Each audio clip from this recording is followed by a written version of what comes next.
Okay, there's a fight happening right now between. Are you cool for another 15? Oh, Yeah, I can do yeah. 15. Yeah.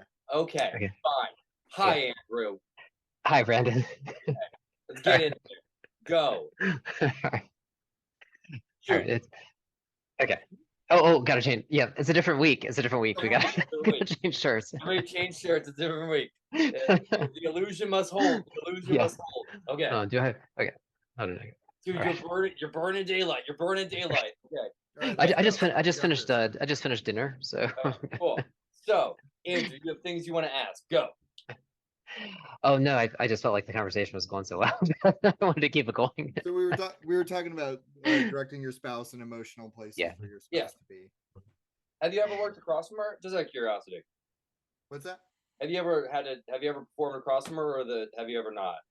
Um, I, I feel like we've done some like reader theater sort of things. I don't Mm. think we've ever done like a fully rehearsed and directed by not one of us thing.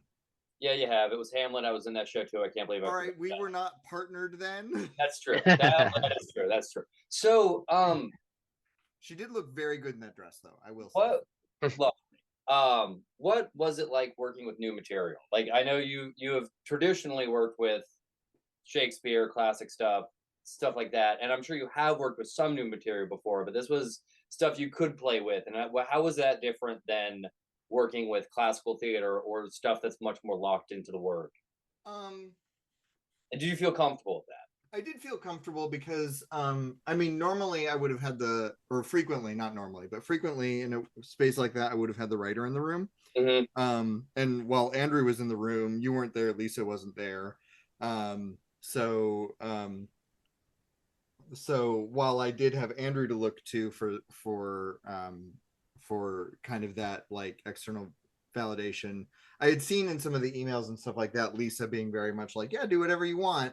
And the fact that it wasn't live and that we could change it and we could send it to people and be like, hey, what do you think?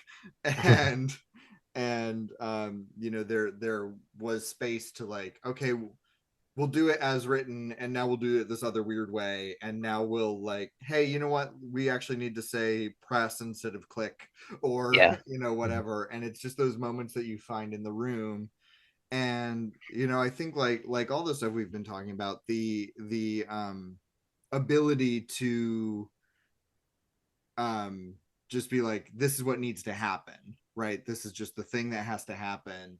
And let's not linger on it and let's not think about it. But I don't know, I early on somebody said to me like, you should always treat a classic text like it's new and you should always treat a new text like it's a classic. And I was kind of riding that a little bit of like, everything we need to do has to be honoring the work, even if we are changing a word here and there or whatever. Like, it needs to be Yeah. honoring what the whole project is, and it can't be done just for fun. Yeah. Um, and there were definitely a lot of little things like that, and I think that's where that stuff came into play. It was like, in the little details, because there were just certain things like the word click, that's being used. We did keep click, a few times, but in some of the other places, like it just felt more natural, to change it. And uh, I mean, I hope that Lisa, is okay, but I think she, you know, probably would give her blessing on that. I mean, she's heard it, and she we're still friends, so. Yep. um, but yeah, but I think that's exactly what it is. It's like, just you've got step one, it's on the paper, but then when it's actually being said out loud, then it has a certain feeling to it, and it might also change depending on like who the actor is. You mentioned like you know some of the people that we called that weren't available. Like if they had ended up doing it, like maybe it would have had a different characterization to it, or maybe a different feel. Just even based on the actor. So I think a lot of those things come into play. When there was that moment really early on when we looked at each other and we were like, are we going to be adding a touch tone sound? Yeah. Mhm. And then we were like, oh, actually, for a few of these, we've, either Lisa's written them to say the number, or we feel like it's, dramatically advantageous for them to say the number. And Right. so it feels like we have to let the recording give them the option to do that. Right. Mhm. Um, so, yeah. Yeah. Yeah. And I think like even some of those decisions, like we were even consulting with Eric, like, okay, is this possible? And getting feedback from him. So just having, just the room full of that creative energy, I think was really valuable. And I loved that Mhm. anytime we were like unsure of something, we would just do it as written, and then we do the Yeah. thing we wanted to play with. And Right. that's that, that's a way that you can kind of condense all the great things about recording or all the great things about rehearsing into one moment of like, we can do it both ways, and then we can just Mhm. keep the one that we want. Yeah, I exactly. think we recorded what, like 3 or 4 takes for most things. Yeah. Yeah. And it always felt like, you know, I mean, usually, and this is pretty much always the case when recording. It's like the first one is pretty much a uh just a getting used to track or getting used to the voice or whatever. I mean, that's almost across the board. Oh shoot. got this problem Yeah, now. It's it's okay. gonna be Um, tight, dude. It's gonna be No, tight. you know right. what? We have more time on the Zoom than we do have on the clock, so we're Okay, good. We so got this. We got this. right. It'll keep us from going to 3 episodes. Exactly. um but uh what were we saying? Oh my god. We've only got 10 minutes. I can't lose my train of thought. We've only got 10 Oh, minutes. you The saw idea of it and fully rehearsing, panicked. recording and Oh what, yeah. yeah, So the setting the yeah, baseline. doing the multiple tracks, yeah. And I think that was part of the fun of it. I mean, and not, because the other thing is like most of the stuff that you and I have done has been live theater, and you know, of course we have rehearsals getting up to and trying different techniques and different ways and things like that. But as we all know, like when it's live and it's like, Mhm. the way you do it live is the way that it ends up being. And that was definitely part of the fun is just getting the variety and then afterwards, I think in most cases, like we knew, like when we heard the take, like we knew Mhm. it, and we like, hey Eric, flag that one, and and then when we went back and put it all together, then we verified all that, but that's always a nice feeling. I think it's like, okay, when you get the take and like it, it's just like boom, oh my God, all right, let's keep that one. So Yeah, it's just a really good feeling. it's always a good feeling, and it's also great when the guy with the headphones agrees. Yeah, exactly. It's not like, yeah, that was a fantastic take, but there was some static on the line, Right, or the exactly. HVAC kicked on in the middle. Exactly. So, yeah. So, so Brandon, I actually have a question for you. Yeah. So, so the conception of the idea, came from you. Mhm. It traveled through this big journey, and then really the sort of icing on the cake was when you added your images to it. So, um, how did you create, like, what were you reacting to, like, in stuff that, like, the stuff Marshall's been talking about with his direction and like my music and stuff like that, and like uh what were you reacting to, like, when you were creating your images for it?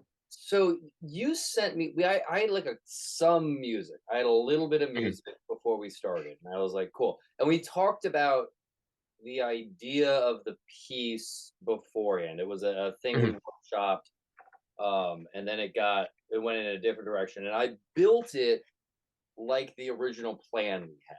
Mhm. Is I wanted to make I want the idea. We'll just talk about it. It's fine.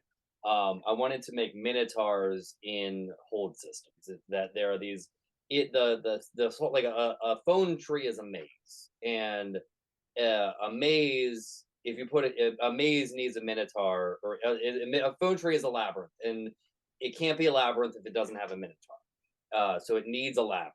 So I made minotaurs for the labyrinths that were going in, and each one was sort of connected to the person that was talking, but I didn't tell you who was connected to what because I wanted to leave that up in the air for other people to decide. And I wanted to make like it would I was trying to hear the sounds of the script but not the words when I made stuff. um the images go with the script, but they don't go with what's being said. They go with the sounds that are being made by the people instead. So it's much more uh and it's something like I really like the script. I really like the music to it. It that idea of uh hold music is something I'm absolutely fascinated with, and it kind of came from a legal, like the title actually comes from a thing. It said illegal scam on my phone, and then because sometimes I have to call it back. I called it back, and it was just hold music, and I was like, that's such a fascinating little phrase, and like, so it came from that, and yeah, and I had like, okay, and each one, like when we were doing what ended up being sampler, sampler was similar images next to each other. So this was sort of a condensed sampler, which was like four similar images next to each other. So once a theme is set up, you just keep going with that theme. Mhm. Yeah. So Andrew, how did you make hold music? Well, That's the so question. That's the big one. I went, hey, you're a guitarist who does interesting stuff and wants to do interesting stuff with Yonko. I want you to make. Can you make the most music music? yeah, yeah, it definitely was an interesting project, to sort of, bring music sort of like back, yeah, bring music down to boil it down to its really most basic form, I guess, would be one way to put it. But that itself was kind of a challenge, I thought. But that also, so when I was writing the music, when I wrote it was actually later in the project than I thought that it was going to be. Like when you and I were talking about the project, then I initially thought that, okay, yeah, I would just like, write the music right then, just initially started. But I kind of hit the wall there as well. And actually that was why I said, why don't we get Lisa, involved? And so first it was Lisa, we hit the first wall and then we got Lisa involved. And so we That's got, all I can help. right. And so we got the and so I started, and then at that point I started getting some inspiration, for the sounds and things like that. But then we hit the second wall, and that's when we brought Marshall in. And it was really not until like Marshall and I started having our conversations that everything started to really sort of blend, so Brandon and Lisa and Marshall and myself, like all the thoughts that all four of us were having like really started to like come. Because in one sense, like it's easy to write something like hold music, like the kind of music that Muzak is. And in one sense, it's easy to do that. But I didn't want it to be just, random music. I wanted to have meaning behind it, and I wanted to be related to, what the project was going to be and that kind of thing. Um, so, even though and I do mean this sincerely, like I want it to sound, cheesy, and I wanted to sound uh just like hold music, but I also wanted it to have some meaning behind it as well. So I mean, that's the secret purpose of the piece is that it mhm. is nothing seems connected, but it is all connected. Exactly. And Yeah. there are Mhm. minotaurs in our lines. Yeah. Uh, Yeah. I feel like just leaving it on Minotaurs, man. That like yeah, you I mean, said that, and I'm just like, well, that's smarter than anything I'm gonna say on this call, so I'm done. it's not. It's just. I mean, But that's where it's funny because I don't know who was told that this entire piece is about minotaurs, and who wasn't told because that was the big discussion we had. And like, what was really nice is by the end, you meet your minotaur. It's about in my opinion, hold music is about the Mm, creation of a minotaur, and that you can't keep like the thing is you're not allowed to live liminal space. Okay, all mazes are liminal spaces by their very nature, like they're meant to be passed through, and I don't know why, but you're not allowed to live in a liminal space. Like you just, if you live there for some reason, you Well, become a then, monster. well, or it's no longer liminal space, and the problem becomes when you have put yourself in a space and you're saying this is my space, and everybody else is like, but I have to go through here. So Yeah, mhm. that's why you yeah, become a monster because you're disrupting people's passage. Here they be yes. dragons, Mhm. right? So yes, exactly. So that's what. So this was about creating minotaurs in phone wire. So that's Yeah. what. But we didn't tell. Which is funny Yeah. because we probably should have told people that. No, it's good that you I did. don't It's know. fine. Yeah, because I don't know who we did not tell. But that was the idea. Is like the last moment is there's little moments of minotaurisms, Mhm. which is monsters, obviously, but Minotaur specifically, and then the last moment is like, we have made a Minotaur. Now you must escape. Things have gone terribly Mhm. wrong. And yeah, and each one, and Lisa did a really good job with that, I thought, of having very, very short stories. I mean, all the stories, if you condense them, are probably like 2 or 3 minutes long, right? But you get the journey that you understand the journey that people are going on, by being on hold, and then having this end consequence, at the end for everything that you and the operator and everybody else is going through. So Yeah. So is there anything you want to push real quick before you go? 'Cause we're running out of all the time in the world. Yeah, no, we have less. no. I don't know what tomorrow brings. I'm doing something. MarshallGarrett.com, MarshallBGarrett.com.